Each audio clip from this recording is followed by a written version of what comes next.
Hotlist husband एपिसोड_100। अब आगे अरमान के आते ही पूरी की पूरी पार्टी का नक्शा बदल चुका था। वहीं अहान और ध्रुव दोनों ने आपस में हाई फाई किया था, क्योंकि वह तो जानते थे कि जब वह आस्था भाभी का नाम लेंगे तो अरमान हर हाल में आएगा। अरमान को अपने सामने देखकर कहीं ना कहीं शायद अरमान आस्था को पसंद करता है। अब उनका शक यकीन में बदल चुका था।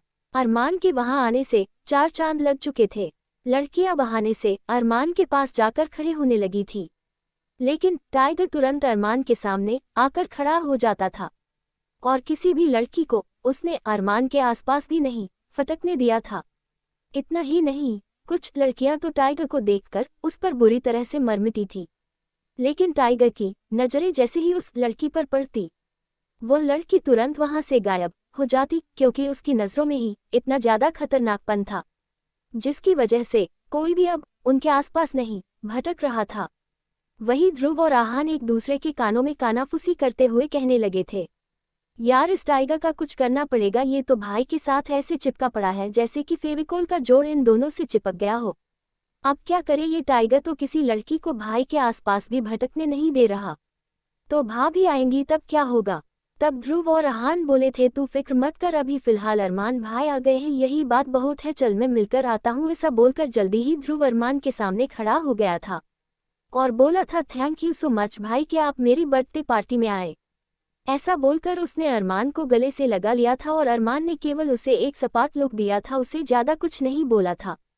तभी दादाजी की नजरें भी अरमान पर गई थी और मन ही मन में वह भी वही सोच रहे थे जो इस वक्त ध्रुव और आहान सोच रहे थे, लेकिन फिलहाल तो वह बस बेसब्री से आस्था के आने का इंतजार कर रहे थे। आस्था की नानी माँ ने आस्था को एक रेड कलर की बड़ी ही खूबसूरत सी साड़ी निकाल कर दी थी और साड़ी देखकर आस्था अपनी नानी माँ से बोली थी, लेकिन नानी माँ हम ये साड़ी कैसे पहनेगी, आप अच्छी तरह से जानती है कि हमें साड़ी पहनना नहीं आता। तब नानी माँ ने मुस्कुराकर उसके सर पर हाथ रखा था और बोली थी, मेरी बच्ची यह साड़ी तेरी माँ की साड़ी है जो मैंने आज तक संभाल कर रखी हुई है, आज मैं तुझे अपने हाथों से तैयार करूंगी। ऐसा बोलकर नानी माँ ने जल्दी ही आस्था को बड़ी ही खूबसूरत सी जो एकदम प्लेन रेड कलर की साड़ी थी, साथ ही साथ उसमें ब्लैक रंग का एम्ब्रॉयडरी वर्क था जो बिल्कुल बारीक से लेंथ का था, वह साड़ी बड़ी ही खूबसूरत लग रही थी।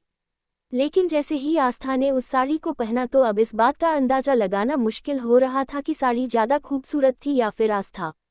नानी माँ ने अपने हाथों से आस्था को रेड रंग की चूड़ियां पहनाई थी, हालांकि आस्था ने रोका भी था कि वह इस तरह से उसे तैयार क्यों कर रही है, क्योंकि उसकी शादी अब ज्यादा दिन नहीं रुकेगी, वह केवल नाम की शादी है। लेकिन नानी माँ ने उसे डांट दिया था और बोली थी, चाहे ये नाम की शादी हो या कैसी भी शादी हो, लेकिन तेरी शादी हो चुकी है तो तुझे शादीशुदा की तरह ही तैयार होना चाहिए। ऐसा बोलकर नानी माँ ने आस्था को बड़ी ही सादी सी ज्वेलरी पहनी थी, गले में केवल मंगलसूत्र था। अब नानी माँ के कहने पर आस्था को थोड़ा सा सिंदूर भी लगाना पड़ा था, साथ ही साथ उसे साड़ी के मैचिंग रेड कलर के उसने ईयररिंग भी पहने थे। उस साड़ी में से आस्था का हल्का हल्का पेट और कमर दिखाई दे रही थी जो बड़ी ही खूबसूरत लग रही थी। अब आस्था को इतना खूबसूरत देखने के बाद नानी माँ की नज़र तो आस्था पर से हट ही नहीं रही थी। हालांकि आस्था की कमर पेट पर हल्के हल्के ना दिखने वाले मामूली से निशान मौजूद थे जो कि अरमान ने उसे दिए थे, लेकिन आस्था ने उन्हें हल्के से फाउंडेशन और कम्पैक्ट पाउडर से कवर कर लिया था और आस्था की खूबसूरत होंठों को किसी तरह की लिपस्टिक की कोई ज़रूरत नहीं थी। लेकिन फिर भी नानी माँ के इसरार पर उसने हल्का सा लिप ग्लोज अपने होठों पर लगा लिया था और अपनी खूबसूरत आंखों में उसने हल्का सा काजल लगाया था और अपने बालों को खुला रखा था। आस्था की खूबसूरती इस वक्त देखने लायक थी। जल्दी ही बाहर गाड़ियों के हॉर्न की आवाज़ सुनाई दी थी और जैसे ही आस्था ने ये देखा कि उसकी मामी और प्रियंका भी पूरी तरह से तैयार थी, पर प्रियंका ने तो एक शॉर्ट ड्रेस पहनी थी। उसने ब्लैक रंग की शॉर्ट ड्रेस जो कि स्लीवलेस थी और उसकी थाई तक ही वह ड्रेस थी। अब आस्था और नानी माँ दोनों ही उसे देखकर चौंक गए थे। तब प्रियंका आस्था का मजाक उड़ाते हुए कहने लगी थी, यह क्या पहना है तूने, साड़ी पहनी है, सच में तू गवार की गवार है रहेगी, ये देख इतनी बड़ी पार्टी में इस तरह के कपड़े पहने जाते हैं जैसे मैंने पहने ही समझी तू। तभी नानी माँ बोली थी, यह कपड़े हैं, ये तुझे कहाँ से कपड़े दिखाई दे रहे हैं, ऐसा लग रहा है कि तूने एक छोटा सा काले रंग का तौलिया अपने शरीर पर लपेट लिया हो, तू ये कपड़े पहनकर वहाँ जाएगी, क्या तुझे शर्म नहीं आएगी, क्या तेरे माँ बाप की आंखें फूट गई है। अब नानी माँ ने जल्दी ही प्रियंका की क्लास लेनी शुरू कर दी थी और प्रियंका गुस्से से मन मन में बड़बड़ाने लगी थी कि यह बुढ़िया मुझे नीचे दिखाने का एक भी मौका नहीं छोड़ती है। तब तुरंत सीमा वहां आई थी और बोली थी, अरे सासू माँ, ये आप कैसी बातें कर रही है, और वैसे भी आजकल का फैशन है, तो प्लीज़ आप मेरी बेटी को इस तरह से परेशान मत कीजिए, और मेरी बेटी इसमें बड़ी ही प्यारी और खूबसूरत लग रही है, और आपको कोई हक नहीं है कि आप इस तरह से मेरी बेटी की खूबसूरती पर किसी भी तरह का कोई उंगली उठाए या फिर उसे डांटे। ऐसा बोलकर सीमा जी ने दादी माँ को चुप कर दिया था, और मनोज तो बिल्कुल चुप हो गए थे। उन्होंने अपने बिजनेस सूट पहना था और सीमा जी ने भी आज बिल्कुल स्लीवलेस ब्लाउज की साड़ी पहनी थी, जिसमें वह भी काफ़ी ज़्यादा मॉडर्न और फैंसी लग रही थी। आस्था ने दादी माँ को ज़्यादा कुछ कहने से रोक दिया था, और जल्दी ही उन्हें बाहर गाड़ियों की आवाज़ सुनाई देने लगी थी, तो इसका मतलब साफ था कि डॉक्टर रश्मि गाड़ियों के साथ बाहर आस्था का इंतजार कर रही थी। और जैसे ही डॉक्टर रश्मि की नज़र आस्था पर पड़ी तो वह पूरी तरह से चौंक गई थी, क्योंकि आज तक आस्था को उन्होंने केवल सूट में तैयार अनारकली कपड़ों इन सब में ही देखा था, लेकिन आज तो आस्था की खूबसूरती देखने के बाद डॉक्टर रश्मि भी हैरान थी। वहीं डॉक्टर रश्मि ने भी आज एक ब्लैक रंग का गाउन पहना था, जिसमें डॉक्टर रश्मि भी बड़ी ही प्यारी और खूबसूरत लग रही थी। जल्दी ही डॉक्टर रश्मि नानी माँ से मिली थी और एक साथ गाड़ी में बैठकर वह लोग भी आकाश के विला की ओर रवाना हो चुके थे। आहा ने रश्मि को लाइव लोकेशन सेंड कर दी थी कि इस वक्त वह कहाँ है। रश्मि और आस्था अनजान खतरों से अनजान आकाश के विला की ओर बढ़ने लगे थी। वहीं दूसरी ओर डेविड ने सारी इन्फॉर्मेशन निकलवा ली थी कि इस वक्त अरमान सिंघानिया कहाँ है। पहले तो उसने वसुंधरा जी से एक मीटिंग की थी। वसुंधरा जी ने रंजीत को बता दिया था कि वह डेविड को अरमान की सारी इन्फॉर्मेशन दे, तो इसीलिए डेविड ने सारी इन्फॉर्मेशन निकलवा ली थी कि इस वक्त अरमान सिंघानिया आकाश के विला में पार्टी एंजॉय कर रहा है।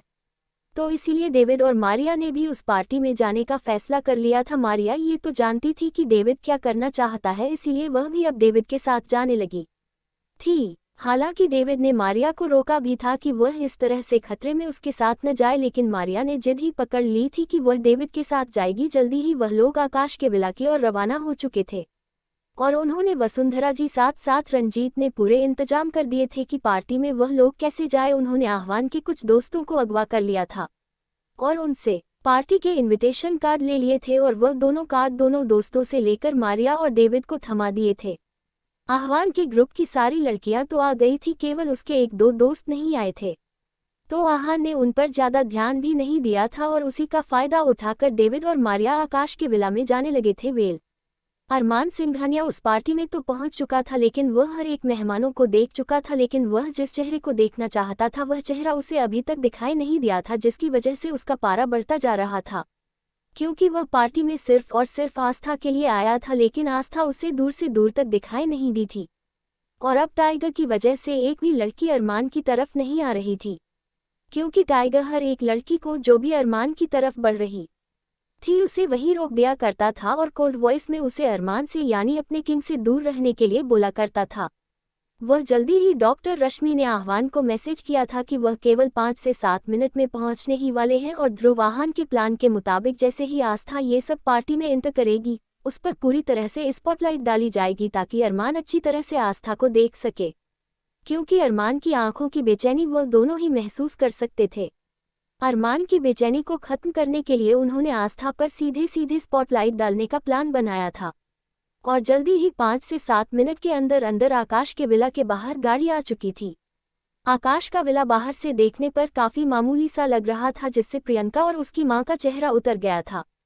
वही रश्मि भी हैरान थी कि क्या वाकई आहान ने इस जगह पर पार्टी रखी है, क्योंकि बाहर से लंबी लंबी ऊंची ऊंची दीवारें थी, जिसके अंदर क्या था क्या नहीं उन्हें कोई आइडिया नहीं था, और बाहर से कुछ ज्यादा खास नहीं था, तो इसीलिए उन्हें थोड़ी सी मायूसी हुई थी। लेकिन ठीक उसी वक्त एक और गाड़ी वहां आकर रुकी थी। उस गाड़ी में डेविड और मारिया थे। अब जैसे ही डेविड की नज़र आस्था और रश्मि पर पड़ी तो वह उन्हें देखता रहा था। कहीं ना कहीं आस्था को देखकर उसके मन में कुछ अच्छे विचार नहीं आए थे, क्योंकि आस्था की खूबसूरती ही ऐसी थी। वहीं मारिया, आस्था को देखकर मारिया की आंखें एकदम कोल्ड सी हो गई थी, लेकिन उसने उस वक्त कुछ नहीं कहा था। डेविड की बाहों में हाथ डालकर वह जल्दी ही उसे पार्टी में जाने लगी थी। डेविड को तो इस बात की पूरी तरह से गलतफहमी थी कि वह एक अंडरवर्ल्ड शार्प शूटर है और उसके बारे में यहाँ किसी को कुछ नहीं पता होगा। वैसे भी यह बिजनेसमैन की नॉर्मल पार्टी थी, तो भला इसमें उसे कौन पहचानने वाला था। लेकिन फिर भी उसने अपने चेहरे को एक छोटे से मास्क से कवर किया था जो उसने अपनी आंखों पर लगाया था, जिससे उसका चेहरा थोड़ा सा ढका था। लेकिन मारिया एकदम हाई हील्स और शॉर्ट्स ड्रेस में बहुत खूबसूरत लग रही थी और जल्दी ही वह लोग एक साथ उस पार्टी के अंदर जाने लगे थे। लेकिन उससे पहले कितनी सारे सिक्योरिटीज वहां आ गए थे, जिन्होंने डेविड और मारिया को अच्छे से चेक करना शुरू कर दिया था। लेकिन जैसे ही आस्था वहां आए वो सभी सिक्योरिटी एकदम से पीछे हो गई और सर झुकाकर खड़ी हो गई। ये देखकर उसके मामा मामी प्रियंका पूरी तरह से हैरान हो चुके थे। वहीं नानी माँ ये देखकर मुस्कुराने लगी थी और बोली थी, यह सब क्या हो रहा है, हमारी आस्था बिटिया के सामने सिक्योरिटी ऐसे सर की झुका रही है, जबकि अभी जो लोग गए उनकी तो उन्होंने अच्छी तरह से तलाशी ली।